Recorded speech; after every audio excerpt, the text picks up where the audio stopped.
Yo les Nakama, je vous présente ma première vidéo YouTube. Let's go! Pour cette première vidéo, le RN à votre service, nous allons parler, entendre et discuter sur certaines citations d'animés. N'hésitez pas à lâcher ce fameux pouce bleu, de liker et de partager, même si cela n'est totalement pas obligatoire. Commençons la vidéo maintenant. Je vais vous demander d'être très attentif et de bien écouter ces paroles, car nous allons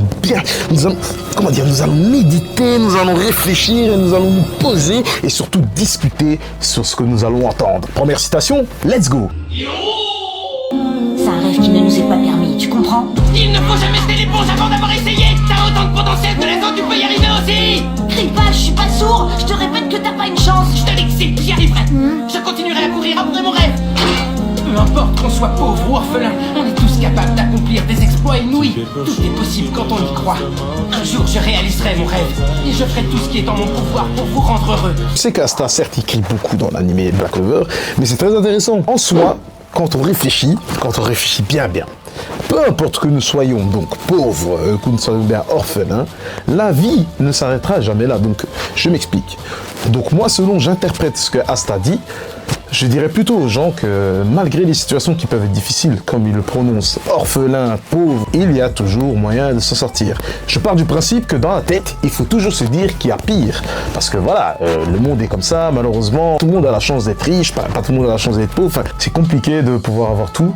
C'est pas la chance à tout le monde, quoi. Donc on peut être pauvre et s'en sortir comme un riche et puis finir pauvre. Bref, donc la vie est très complexe, mais comme Asta le dit, peu importe les situations, donc que tu sois orphelin ou bien pauvre, il ne faut jamais baisser les bras. Parce que la vie c'est comme ça, c'est un combat. Il faut pas chercher plus loin, c'est un combat. Commencer, j'aurais dû éviter de me mentir à moi-même, et c'est ce que Kabuto aurait dû faire aussi. J'aurais dû m'accepter tel que j'étais réellement, et ça aussi c'est valable pour Kabuto.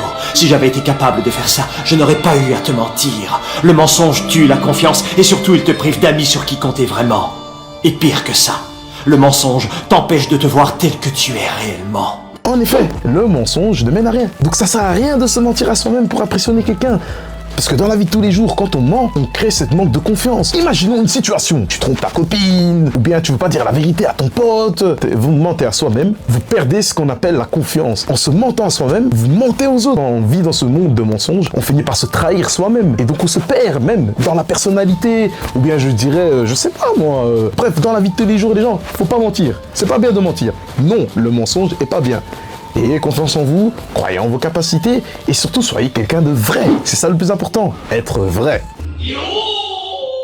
La peur n'est pas une mauvaise chose en soi. Elle permet au moins d'apprendre à connaître quelles sont ses faiblesses. C'est en connaissant ses faiblesses qu'on devient plus fort, qu'on devient un homme meilleur.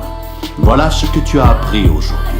La peur n'est pas une honte, les amis. Il ne faut jamais avoir peur. On a tous peur de quelque chose.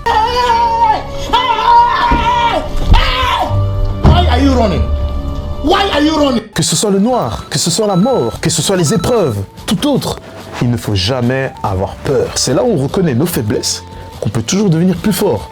Au jour d'aujourd'hui, les gens, ils se disent « Ah, t'as peur, t'es tapette, ceci, cela ». Non, il ne faut pas écouter toutes ces paroles. Justement, je trouve ça plus courageux de reconnaître ses peurs et d'aller de l'avant, bien sûr. Parce que c'est pas parce que tu as peur que tu dois t'empêcher de pouvoir aller de l'avant. La peur peut être une force, comme je l'ai dit. Donc, honte d'avoir peur, les gars, faut arrêter d'exagérer. On a tous peur de quelque chose. Les pirates ce serait le mal, la marine la justice, les valeurs ça va, ça vient, ça a déjà changé tellement de fois. Il y a des gamins qui n'ont jamais connu la paix et d'autres qui n'ont jamais connu la guerre. Comment veux-tu qu'ils aient les mêmes valeurs? Ce sont ceux qui se tiennent au sommet qui définissent ce qu'est le bien et le mal. C'est pour ça qu'on est en pleine zone neutre. La justice vaincra-t-elle? Bien sûr que oui. Parce que la justice n'appartient qu'aux vainqueurs. Comme il a dit, et ça j'ai beaucoup aimé, les valeurs ça va, ça vient, ça part. Et les choses dans la vie font que, comment dire, maintenant que je réfléchis. En effet, on peut être quelqu'un de bien et pencher dans le mal, et l'inverse. Être quelqu'un de mal et pencher vers le bien. Tout est une question de perception. La justice n'appartient qu'aux vainqueurs, comme il le dit. C'est le gagnant qui va définir de ce qui va suivre dans l'histoire. Ah, non, franchement, Doflamingo, c'est de l'art, ce qu'il dit. À méditer. Parce que aujourd'hui, il se passe beaucoup de choses comme ça, malheureusement. C'est triste.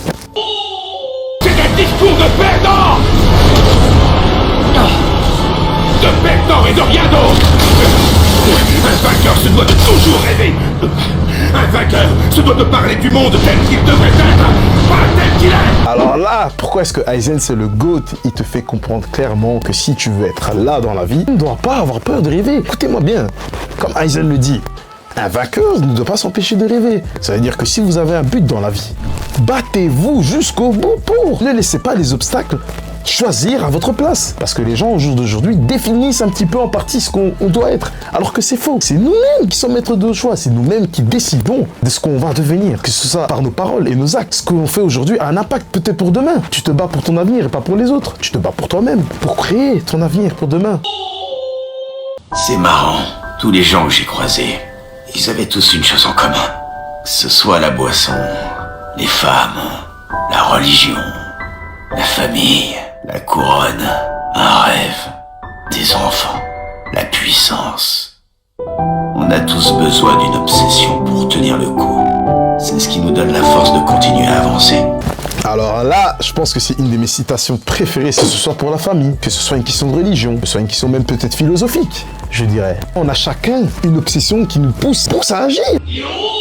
Le but de la manœuvre lorsqu'on a pour ambition de se lancer un défi, c'est de se pousser soi-même dans ses derniers retranchements.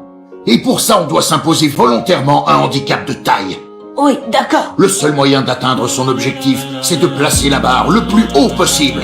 Si jamais il se trouve qu'on échoue, il faut s'imposer un objectif encore plus dur. À la longue, on finit forcément par s'endurcir. Il n'y a pas d'autre état d'esprit possible si l'on veut aller de l'avant. Moi, ce que j'adore dans cette citation, c'est que cette citation te fait bien comprendre que tu ne dois jamais te limiter à tes capacités. Donc, croire que tu es arrivé à ton maximum. Il y a toujours moyen d'être meilleur. Et voir, il y a meilleur. Et c'est comme ça qu'on peut aller plus loin, plus loin, plus loin, plus loin. On dit, là où on est meilleur, il y a toujours meilleur. Ça, c'est une phrase que j'aime bien. Là où on est meilleur, il y a toujours meilleur. À méditer. Ce qui fait la différence, c'est la détermination. Pour gagner, il faut être prêt à tout endurer, tout sacrifier. Comment ça, tout sacrifier? Avant de combattre, j'envisage le pire et je l'accepte comme une issue possible. Prends mon dernier combat, par exemple. Il m'a coûté le Rinnegan, j'ai perdu un pouvoir incommensurable, mais je n'ai aucun regret. Se sacrifier pour ses objectifs, prendre le risque de... Donc moi, je pense vraiment que quand on fait bien des choix dans la vie, il ne faut jamais avoir de regrets. Pourquoi? Si maintenant tu pars du principe que voilà, pour arriver à un but, tu es obligé de faire certains sacrifices, fais-le. Le monde est méchant, malheureusement, il y a des épreuves, il y a des combats, et voilà, il faut savoir faire face à les défis de la vie, tout simplement. J'ai mené la vie que j'ai choisi de vivre. Je ne regrette rien. Rien du tout. J'ai l'impression qu'au fond, ce que je recherchais, ce n'était pas la liberté, ni la gloire, ou ce genre de choses. Non, ce que je voulais, c'était simplement la réponse à une question. Est-ce que je méritais de venir au monde? RIPS. Oh putain, j'ai spoil. Donner un sens à sa vie. La raison de vivre. Non mais sérieusement, incroyable. Non, ici il est incroyable. Il ne regrette pas la vie qu'il a décidé de vivre. Il faut savoir accepter ses choix et comprendre aussi ses choix. On fait tous des mauvais choix. Est-ce qu'il faut pour autant regretter? Non, je pense pas. Par contre, apprendre, ça c'est une bonne chose. Nous sommes tous les personnages principaux de notre vie. Donc si maintenant tout le monde devait avoir des regrets, la vie n'aurait pas de sens. Pourquoi vivre dans les regrets? Bonne question. Franchement, moi j'ai kiffé partager avec vous ce petit moment. Et la fameuse chanson, likez, abonnez-vous et partagez pour plus de contenu vidéo. On se dit à la prochaine, les Oustikri, les Nakama, ce que vous voulez. Ciao tout le monde!